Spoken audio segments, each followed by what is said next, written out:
Welcome to Mission Evolution Radio Show with Gwilda Wiyaka, bringing together today's leading experts to uncover ever-deepening spiritual truths and the latest scientific developments in support of the evolution of humankind. For more information on Mission Evolution Radio with Gwilda Wiyaka, visit www.missionevolution.org. And now, here's the host of Mission Evolution, Miss Gwilda Wiyaka.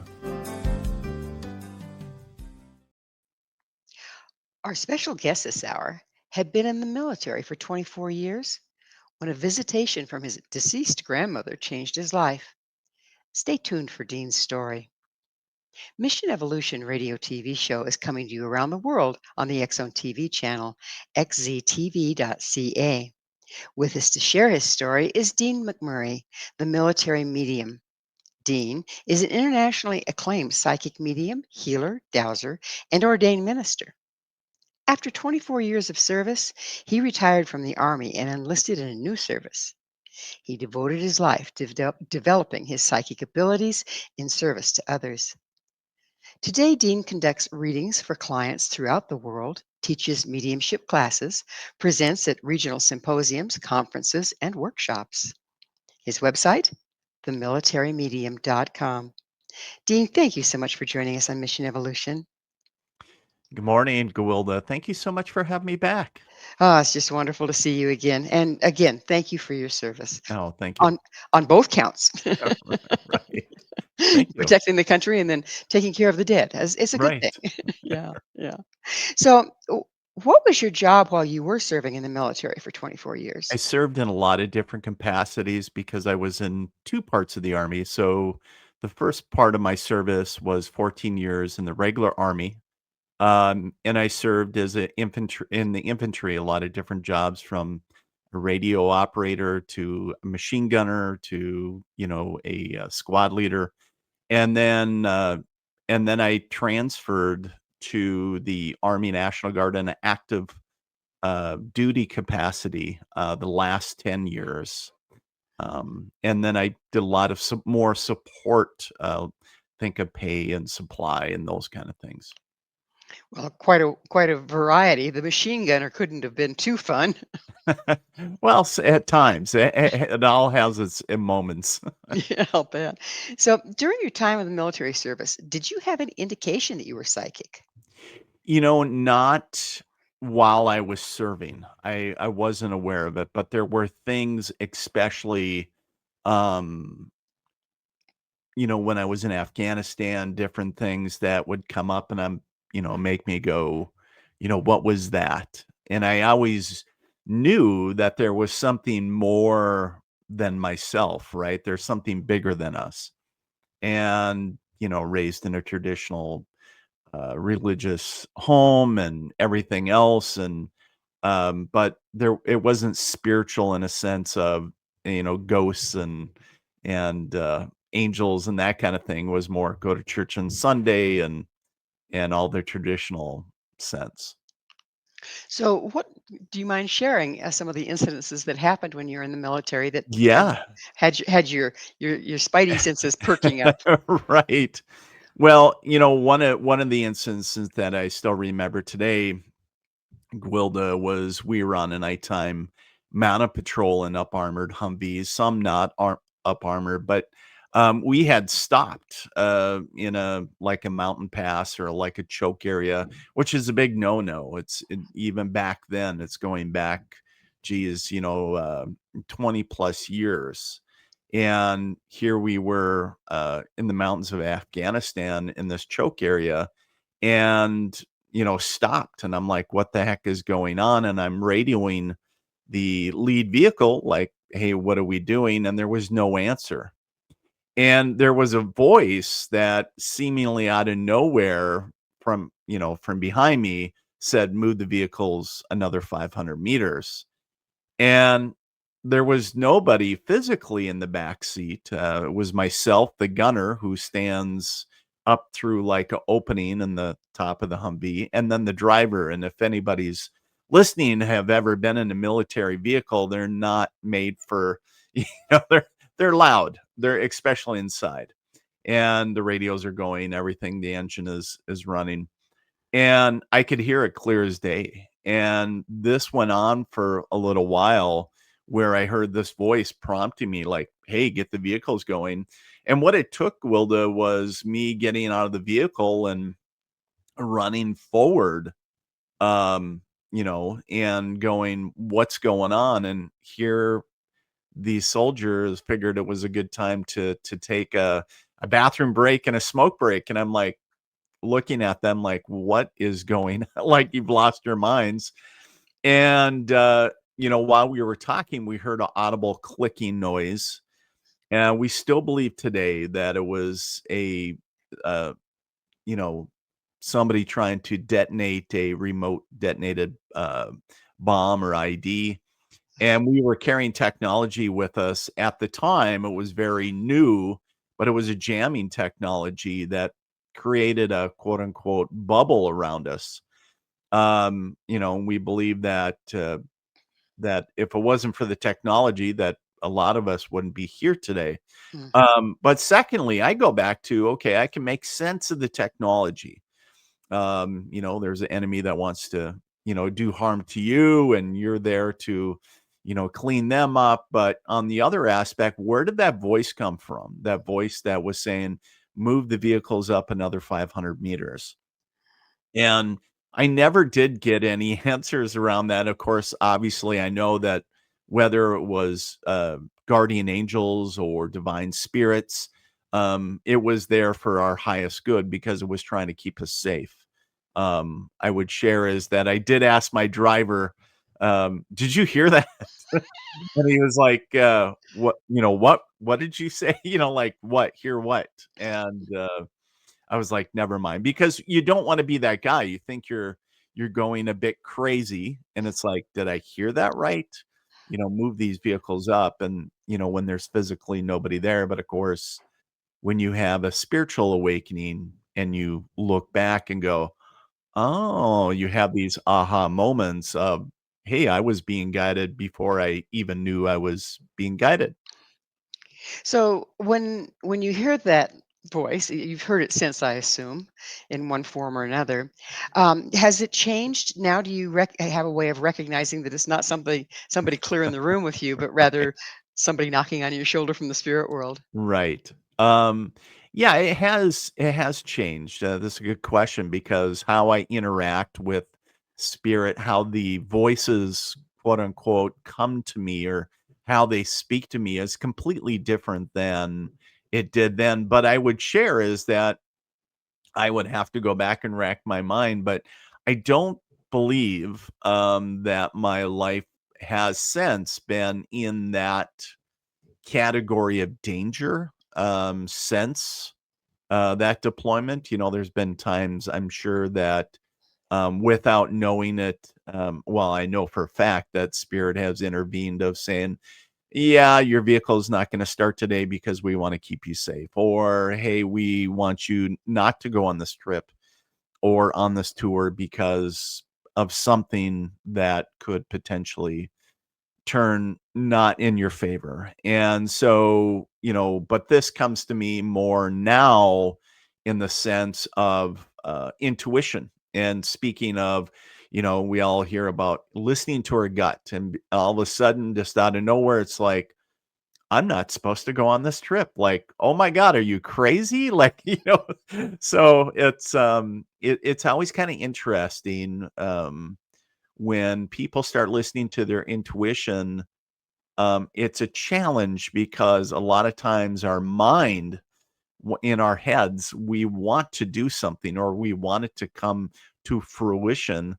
But a lot of times, not all the time, but there's times where it's not in our highest good. And it's like, I don't think you should do that. Our intuition, then it'll come back around and go, I told you so. Like, you knew it, but you still wanted to do it. So you did it anyways. You overrode the safety protocol. And it's like, ooh, so I think all of us have had a moment in time, at least once or twice. Yeah, for sure. So now, when you hear it, it's more like a sensing or a knowing rather than an actual voice. Yeah, it speaks through me, I guess I want to say. I've learned to enhance and refine the ability to feel, if that makes sense. And so when energy, of course, when we start talking about this, everything's energy. And so because I'm quicker to feel something if it's in alignment or not. And if I'm like, nope, nope, swipe left, swipe, like, nope, nope, nope, nope, nope. And it's like, ooh, wait a minute, that one. So I'm quicker to I guess get a sense of you call the spidey sense, right? Of the vibrations of something that's in alignment with myself. And also if there's a message connected to that, a spirit is coming forward and then like, hey, I need you to know more than just a feeling. There has been times where it's just, yeah, or the same thing when I'm connecting with a deceased loved one, that message, they have um, that, you know, message from the other side, so to speak. So when you started refining, did Yeah, you 'cause it can come in on any of our senses or all of our absolutely. senses, right? Mhm. So when you started refining, did you start triangulating the information by checking with the gut, with the head, with the heart, with the Right. yeah. Yeah, it's kinda interesting because when I started doing it, I really had no clue what I was doing. I felt like I was all over the map. And quite honestly, it felt like I was so much information was coming at me at once. And initially, it was like I felt like I popped the top off a hydrant. And then all of a sudden it would dry up. And I was like, what am I doing wrong? And later on when I connected with mentors and started learning how to work with the spirit world and how to control the flow of information, setting boundaries and everything associated with that, um, it it was more of a steady state and going, okay, the message is always there. It was just me getting in the way. And yes, you're correct. In the beginning, did it come it was more visual. I could see it in my mind's eye. Then I connected to more of, hey, I feel what good and bad energy felt like as far as in my body, if that makes sense, like a high vibration and a low vibration, what that's associated with. Um, and then other senses came after that. And then, of course, usually it comes with other modalities as well. But what I call mediumship more about a course or understanding how to be a linguist more than anything else, because you're learning to interpret a whole new language and put it into our spoken language. Quite the challenge. Right, Well, it can be. we're going to need to take a station break. Dean and I will return very shortly, so don't you go away. This is Mission Evolution, www.missionevolution.org.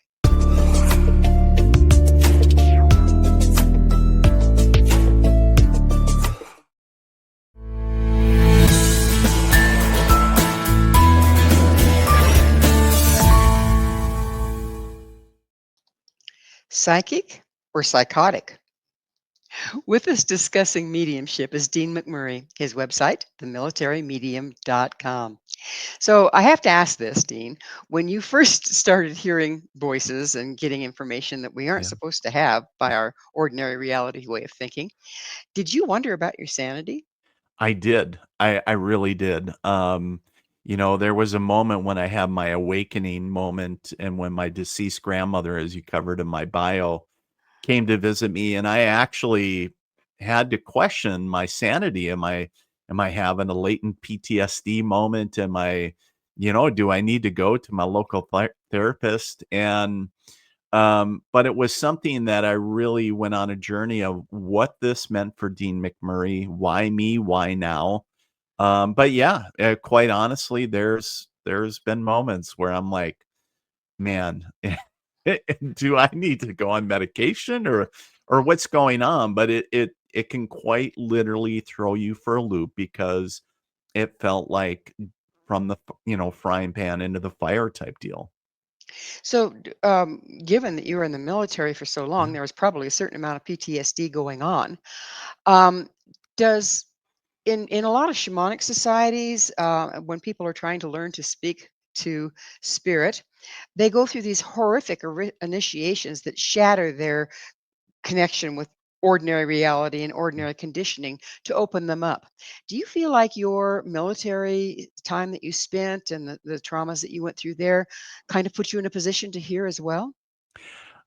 I think that it really, um, enhanced, I guess I'll call it, my spirit vocabulary. It just built upon what was already there. I Hmm. really feel that going back because, as a medium, people always ask, Dean, when did you know? Did you know as a little kid? What happened? Was there a moment in time? And I was always like, I'm not sure. And it was really kind of interesting because I was chatting with somebody and they said, "Oh my," and they were very intuitive as well. And they were like, "Oh my goodness, did you have a near death experience when you were like 2 or 3?" And I had to think about it because some of those things you tend to forget. And I was like, "Oh my goodness, I did." And where I almost drowned. I've shared on the show before that I grew up in northern Minnesota. My dad was born in Canada. And but one of the things we always spent summers at the lake and, was right in our backyard. And yeah, I almost drowned one summer when I was just, little. And even though I don't remember all the details, I believe that moment in time, for whatever reason, brought me to this awakening, even though I don't remember it. I believe that was if you want to call it the breaking point or breaking out point. But then I reawakened to my abilities, was in my early 30s. And so, here we were when I was, returning from my last deployment. And then so I guess what I would share is that, it kind of went in hibernation, shall we call it? I just wasn't listening to it. It was always there. But looking back, there were moments in time where, I recall like, oh, wow, like that makes sense. So, these moments in my military service of looking back and looking at journals, while I was on deployment and different things, and it's like, oh, interesting. Like I was having experiences, but I wasn't aware that, like, hey, I'm a medium, so Well, never underestimate the power of denial, right? yeah, right. It's Tell not us just a about your river. grandmother. That's fascinating. Yeah, so my grandmother on my mother's side of the family, I was very close to her. They used to watch me when I would get home from kindergarten and, different things, and grew up very close to I grew up very near to them, and so I spent a lot of time with them, so I grew, more of a bond, I'll call it. And then when she passed, when I was she was in it was in the '80s when she would have passed. And so it was interesting that, I hadn't really thought of her until I had my spiritual awakening, as I shared before. And for those of that never heard of it before, is that, one evening where I was washing bottles, where I just knew my grandmother, my deceased grandmother, was standing behind me. And I was like, how do I know that it's grandma?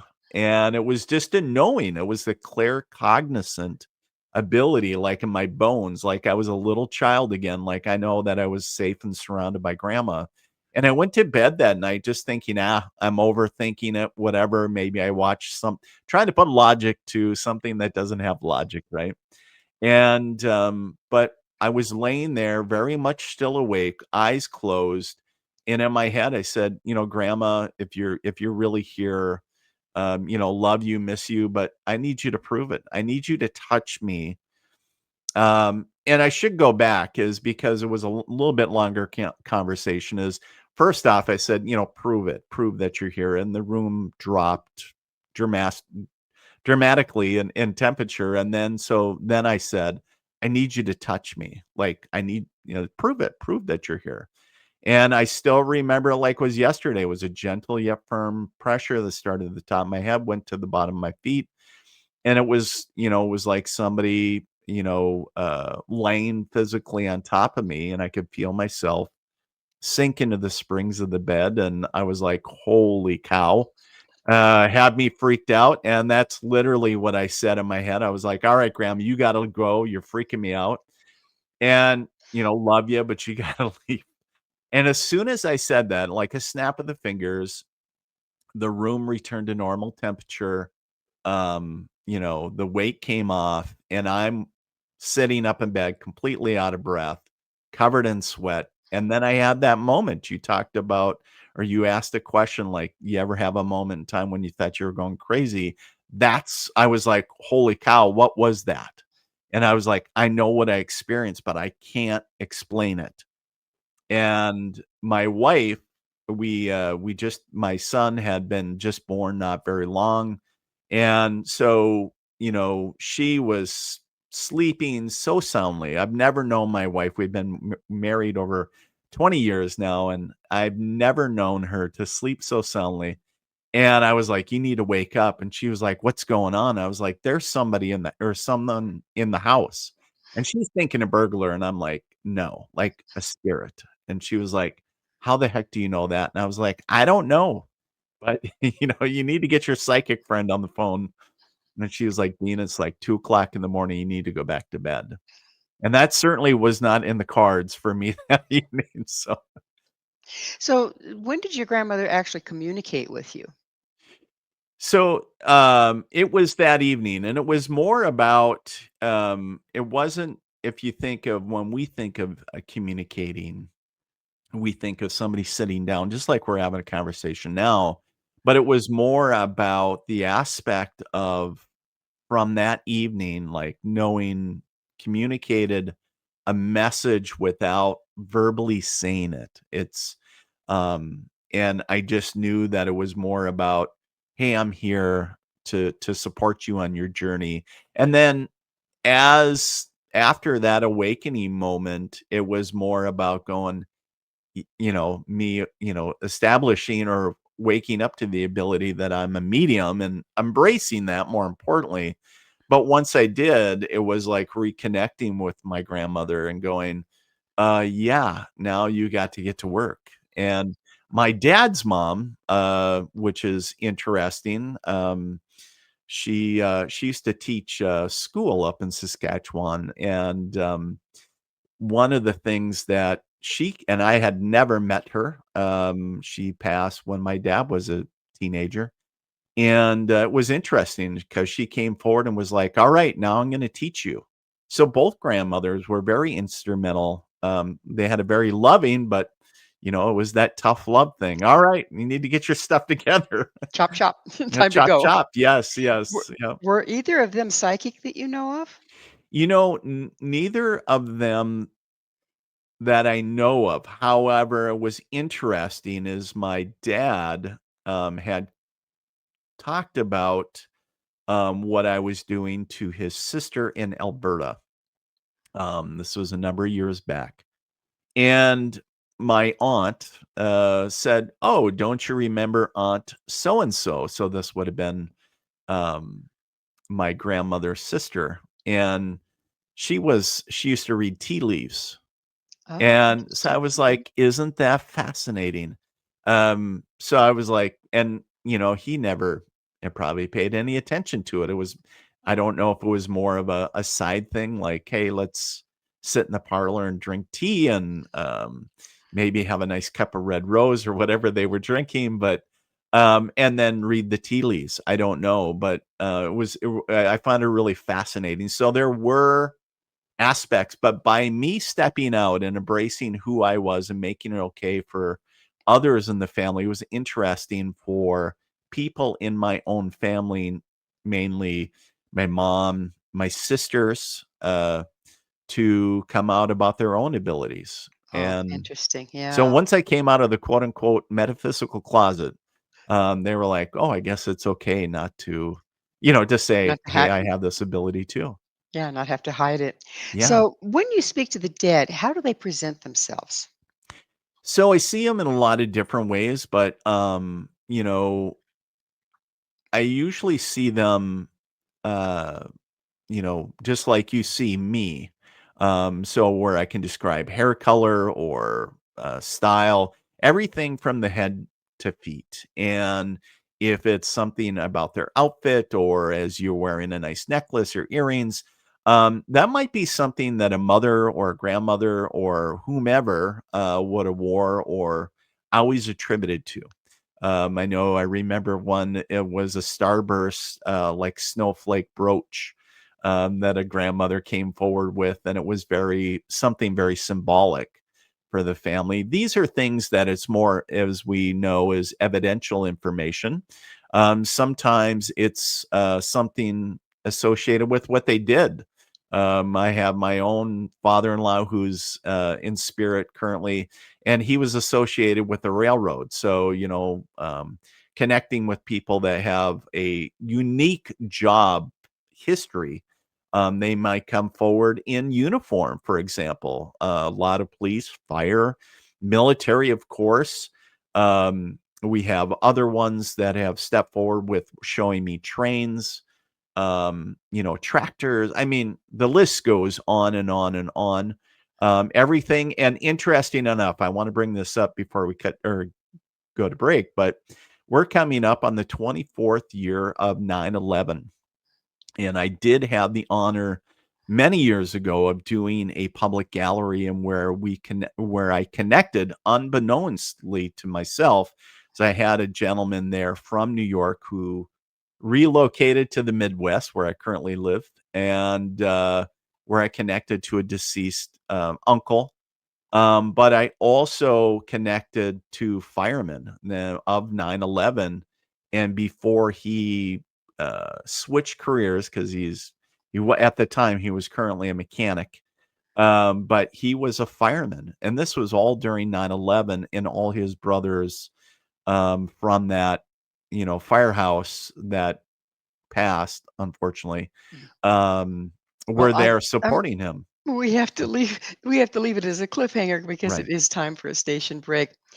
You stay right there. We will be back. This is Mission Evolution, www.missionevolution.org.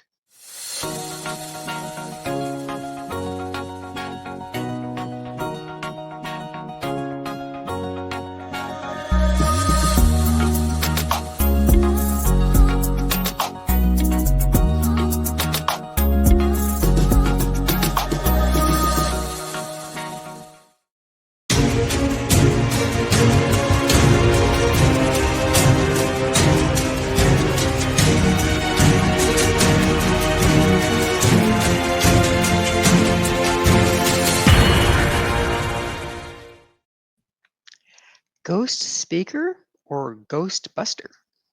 This is Mission Evolution, missionevolution.org. With us discussing reliable sources from the other side is Dean McMurray. His website, themilitarymedium.com. Dean, I want to talk about paranormal investigating, but first I want to Yeah. make sure you were done with the fascinating story you were telling us just before break. You were talking about a fireman from 9/11. Would you finish that for us? Yeah. So, as I was sharing that, connecting to his deceased, I guess, fellow firefighters from 9/11, and just letting him know that, they were with him and supporting him and everything else. And it was a really moving experience and something obviously that's been many years ago. And I usually don't remember many readings, but that was one that really moved me personally. And I was like, wow, I just the honor of getting to be present in the midst of readings like that. It's just like a pinch me moment, and it gives you goosebumps. Touching the So heroes.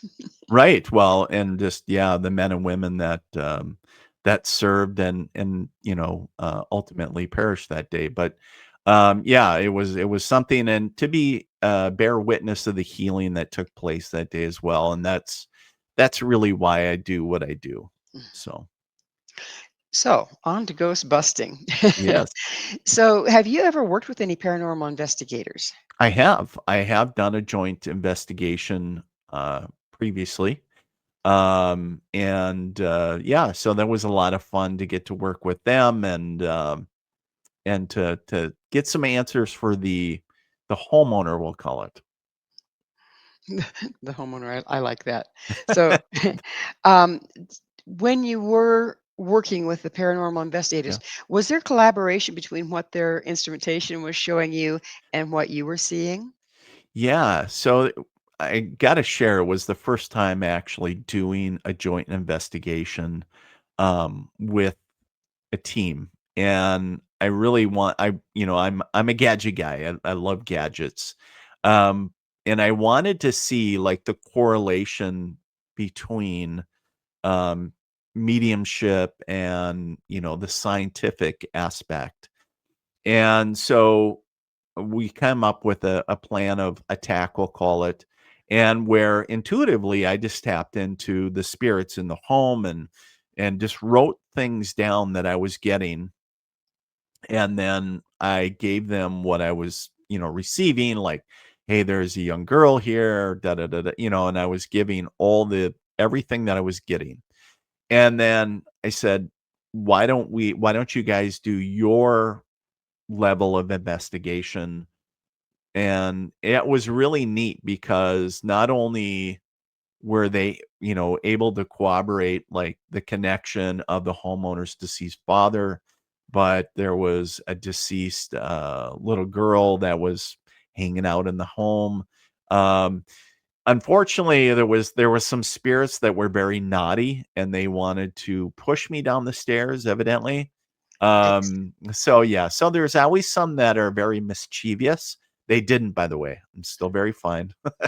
But, yeah, because I was going behind the team, and I was actually doing a home clearing, because I was like, well, yes, it's good to do the investigation, but we want to clean everything energetically up. So, So, have you ever run across a spirit in a place, in a location, or whatever, of a person that's still alive? Because I know sometimes people can leave part of themselves in places from trauma yeah, or whatever.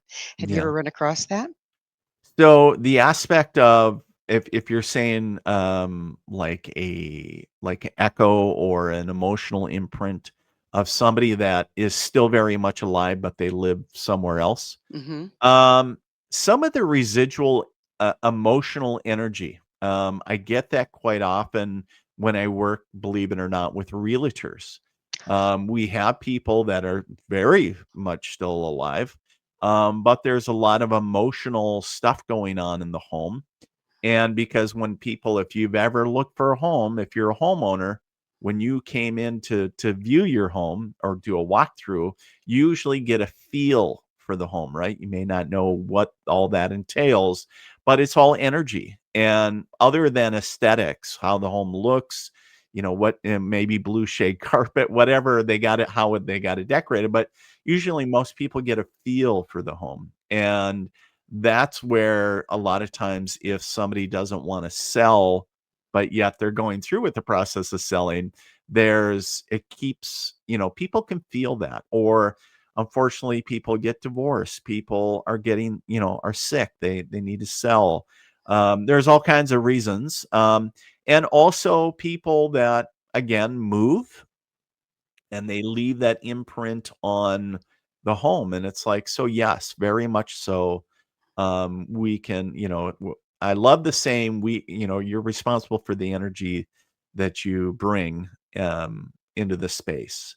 And because a lot of people don't realize, it's like walking across mom's clean floor with dirty boots. You don't do it, and that's why you got to watch your energy. That's such a wonderful point. What do you think the world would look like if people became more aware of what they're doing with their energy? Oh man, if people became more aware of what I call the big 3, the people, places, and things around them that are affecting or triggering them, number 1, I think there would be a lot more acceptance. There's a lot of great people in this world. I think it's just outshadowed by all the negativity and all the hate and all the wars. But the thing I would share is that I really feel that there would be a lot more acceptance and a lot more. love and forgiveness. But healing, unfortunately, doesn't look like all unicorns and puffy clouds and everything else. It's sometimes it's very heavy work. It's not very nice. And sometimes, quite honestly, it's painful. And the people that want to get to that happy place sometimes have to go through that challenge. And I always say they're not uncomfortable enough yet to change. And so they are stuck. What is it? Winston Churchill said, "When you're going through hell, keep going, Keep going. keep Yeah, going." So if you stop, you've kind of aborted the process, haven't you? Yeah. absolutely. Get mired. Yep. So you brought something to the fore that we haven't gone into, and you're talking about the healing that takes place as a result of Yeah. your communication with those that have crossed. Would you go into that a little bit for us, please? Yeah. Well, and I would share is that, my mantra has always been like from the early days trying to figure out why I'm doing what I'm doing is to help others heal one connection at a time. If I can help one person, that's all that's all worth it. But when people come for reading or energy work, and we could just use that umbrella, when you're able to connect and get that message of whatever it is, forgiveness, whether it's approval, validation, whatever, connecting one more time to that loved one, and to bear witness to these that healing that starts to take place. And grief is a journey, right? It's not like, oh, hey, it's one and done. People go their whole lives, and I believe that grief is like a scar that forms over a wound, and it's still painful when that memory, because we love them, and we miss them. But the thing is that I guess what I would share is that the healing takes place as long as the heart is ready. And readings, I have been fortunate to to be in the presence of that and go, wow. And the really cool thing is, Gewilda, is that when we do big public events, and say you have a room of 500 people and I'm doing one reading on an individual, maybe a lady in the crowd, and three other people going, oh my God, I know you were talking to that lady in the blue, but you were talking directly to me. And that is the beautiful thing about spirit is I might be giving one person a reading, but it may touch three other souls, and to allow them, that healing aspect. And I always share it's not me. I'm just a vessel. I'm just like a glass. But it's like, well, thank you. And, I just move on, but I know that it's spirit that's doing the heavy lifting. I'm just communicating what they're giving to me. What a gift you have.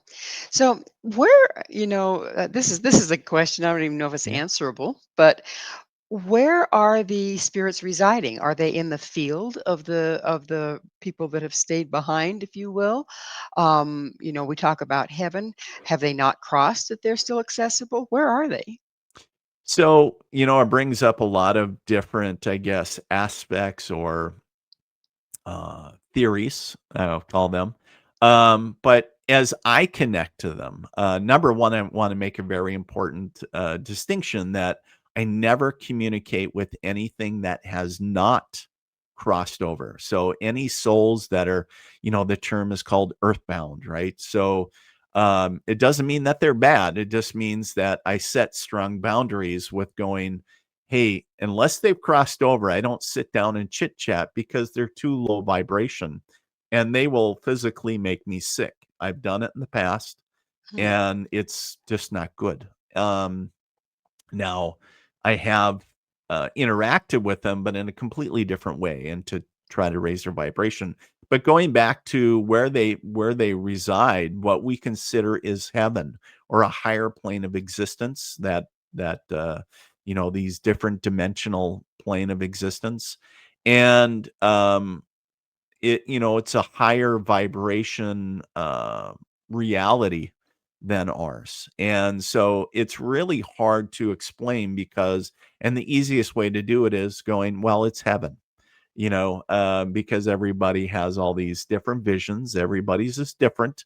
But it is a high vibrational divine place of love. There is no judgment.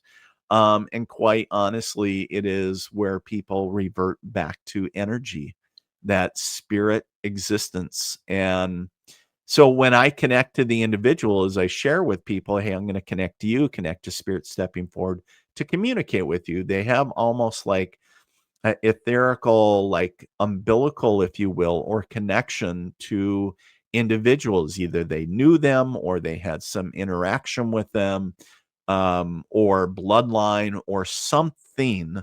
There is a connection in some way. I may not always know what that is, but if they're stepping forward, there's a message or there's a reason why. So it's kind of interesting. They'll show up in a whole manner of different ways, especially angels. I also do, communicate with archangels. And it's interesting because archangels love to, especially with me, but it's more of a way to communicate how they're interacting with the individual and what's going on in that individual's life that I'm reading. And so sometimes they might be a bit goofy, they might be a bit serious, they might be a bit mischievous, but it's all part of the plan as far as saying, "Hey, Dean, we're trying to communicate to you in a way of that you can understand because you're the one that's translating what we're giving you into your spoken word." So, so how spirit and the angels show up can be a bit unique, but quite Well, honestly, they're showing up everywhere. it's time for us to show up for another station break. Dean and I will continue to explore messages from the other side. This is Mission Evolution, www.missionevolution.org.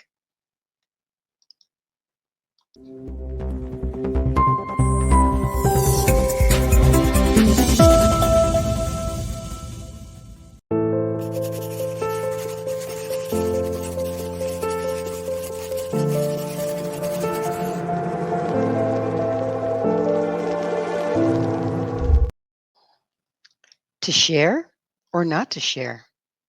This is Mission Evolution, missionevolution.org. We're continuing our discussion with Dean McMurray. His website, themilitary.medium.com. Dean, do you ever get messages? So, say for instance, you're just in a room with a bunch of people, and suddenly you're starting to get a message for one of them, but they haven't asked you to do mediumship for them. Does that ever happen? And if so, where do you stand on sharing? That's a great question because, yeah, and the answer is yes. Have I? And I have big boundaries around this because I personally am one that I don't give other people the permission just to read me without my direct permission, right? Um, so I wouldn't want other, or I wouldn't, I'm not going to do that for other people.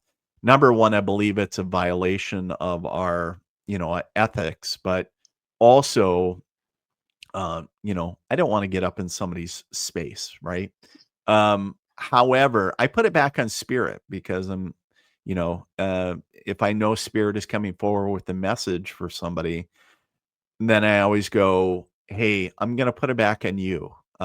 If I'm the one that's supposed to deliver the message, I want you to, put those wheels in motion. I want you to, make the connection. And maybe it's this we happen to strike up a conversation and then maybe it's hey, what do you do for a living? And then so hey, you're not going to believe this, but I actually got a message for you earlier if you're open to receiving it.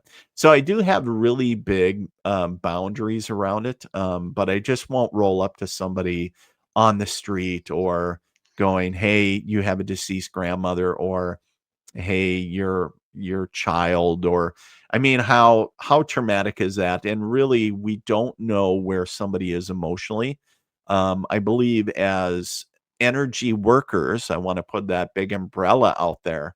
So I believe all energy workers, regardless of what we do, have a moral and ethical responsibility, regardless of what people feel about our profession, to, kind of that bedside manner, cause, no harm or additional harm, right? Because people are fragile.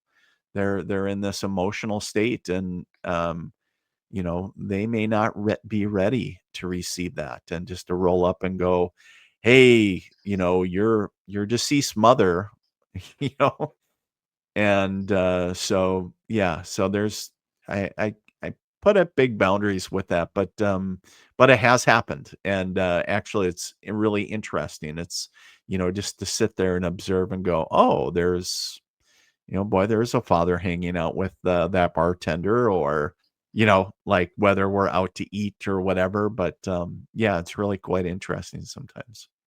Are you able to readily tell when you're looking at spirit versus another person in the room? Oh, absolutely. The differentiation between somebody living and somebody deceased. Oh, absolutely, without a doubt.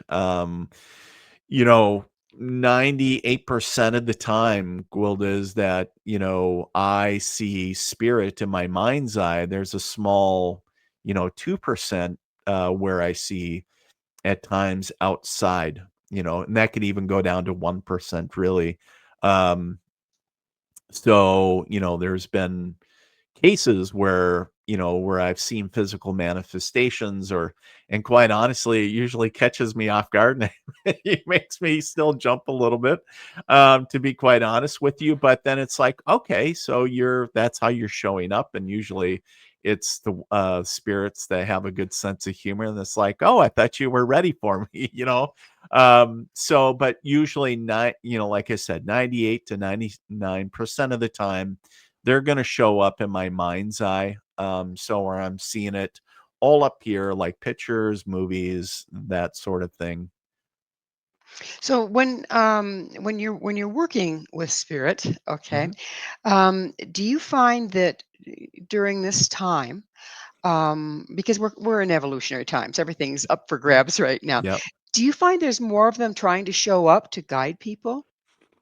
I think so. I feel that, not only the spirit world, but all our divine helpers on all realms are trying to get people to be more aware, to become kind of wake up, if you will. So we can remember truly who we are. So many people go, "Oh, Dean, I'm not intuitive like you. I'm not a medium." And it's like, yeah, you are. Sorry to, but I'm like, well, yeah, you are, but you just don't remember that. And I really feel because we're just everything going on all levels is so chaotic. I really feel that our divine helpers are going, come on, guys, let's remember who we are, and let's step back into our own power and everything else. But yeah. And so, do you think that these disembodied spirits, archangels, and the deceased loved ones, Yeah. do you think that they are going to be able to help us through this transitional time? Well, I think that they can only do so much, right? So because we all have free will. So we, go back to my story of move the vehicles up 500 meters. Did we move the vehicles up 500 meters? No. But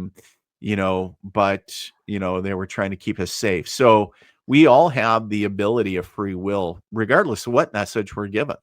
I could go tell you, like, uh, Wilda, you should have invested in that $1 billion lottery ticket that they just drew here in the States. But here's the thing that I would share is that, you know, is that's still so far in the future. It's still evolving. Like, are we going to listen? Are enough people going to come together and bridge everything that's going on? I think that's yet to be seen, and how it transpires. So I'm trying to remain hopeful. So It's a challenge It sometimes, is, but it is. absolutely, Yes. let's talk a little bit more about frequency because I think it's such an important Yeah. concept. Do you find that if you are um, getting stressed out, work too Mm. hard, haven't eaten well, haven't got enough sleep, of course, those things drop our frequency. Do you Yes. find that your ability to connect diminishes when that's the case for you? It can be because then I'm up in my head, right? I'm in my ego. And I'm focused, oh, my back hurts, or I'm tired, or all the things. And instead of, I feel fully rested, like this morning, I feel great. I had a great breakfast, and up and moving, and doing the things that I should be doing to feel very aligned, we'll call it. So whatever that looks like for each individual, I believe that they should be doing that to stay in their optimal highest frequency. Yes, of course. Anytime that you don't move your body, that you're not eating well, you're feeling not good, and you're just dragging. Everybody can say, "Yeah, I've been at work and I'm just dragging. I don't want to be." Well, if you're doing the same, you're not going to put the energy into a reading. And quite honestly, depending on the reading or length of reading or how many readings I have done, quite honestly, if I am, uh, even if I'm feeling really good, I can feel completely depleted because it takes so much energy. And you have to remember, mediums have to raise and maintain their energy during a reading to communicate with those of high vibrational frequencies. Spirit, angels, those kind of folks, they don't diminish their energy for Dean McMurray or any other medium or reader. We have to raise, hold, and maintain our energy during the communication session. So lower frequencies are more like individuals or items, those kind of things. But yeah, so sometimes it can be kind of like you think of that long distance run. So conditioning ourselves, but yeah, absolutely. If you're not taking care of yourself and listening to your body, can certainly affect how you're doing. So, Dean, for our average person, a lot of us are out here struggling in the ordinary reality, looking around us going, Right. oh my goodness, what's happening in Yeah. the world? Right. Um, what suggestions would you have to help them connect with the guidance that's available for them? Well, first, I would say if you could get self aware, and this is what I mean by self aware, and I am vaguely mentioned these earlier, is the people, places, and things around you that are making you either feel good or not so good energetically, right? And so by start associating with things that are high vibrational, helps maintain your energy, right? But you know, simple things such as taking time to get quiet, disconnect from cell phones. I mean, and the scroll of doom, right, on Twitter and Instagram and all the other platforms. Shut that off for a while. Um, so even put down, if you're great about reading books, put that down. If you can get quiet for a little bit, then do it. And I know there's going to be people out there going, Dean, you don't know my life. I got three crazy kids and a dog and a spouse and, everything. I got job. And I get that. But there is, and some people like to do it right before bed as they're falling asleep. All these things that we can calm ourselves and get rid of all the lists in our head going, I got to paint the house tomorrow. I got to do this. I got to do that. All the to dos or coulda, shoulda, woulda lists, and to quiet the mind. So then our subconscious or our higher self can step in. And then that's where we start hearing or getting some of these messages, if you will, or guidance. And then the longer we listen, the louder it gets. Because in my experience, and it's not always the case, but a lot of times it's not a loud bang. It's not the message is not big. It's very quiet. It's gentle. Sometimes you really have to listen hard because there's so much other chatter around. But once you start listening and get attuned to the energy and how it comes to you, then it's like, oh, that's I'm supposed to go here today. Or why would I ever call him or her? Why would I, and that defies logic. Just do it. See what happens, and then take note. So remember, our intuition is playing a bigger game than we are. It can That's see it's sitting at the 30,000-foot level. It can see years down the road. So a lot of times people act on what they're getting, but they feel that they got it wrong. It's well, just Dean, they I, you didn't I, get it wrong. It's I, just the timing was off. I'm sorry to interrupt, but you know That's all what? right. We're out of time. Thank you so much for coming on the show. Thank you so much for having me back. My pleasure. Our guest this hour has been Dean McMurray, the military medium. Dean is an international acclaimed psychic, medium, healer, dowser, and ordained minister. To find out more about Dean, visit his website, themilitarymedium.com. This has been Mission Evolution with Gwilda Wiyaka. For more information or to enjoy our past archived episodes, visit missionevolution.org. Be sure to see us next time. We'll talk to you then.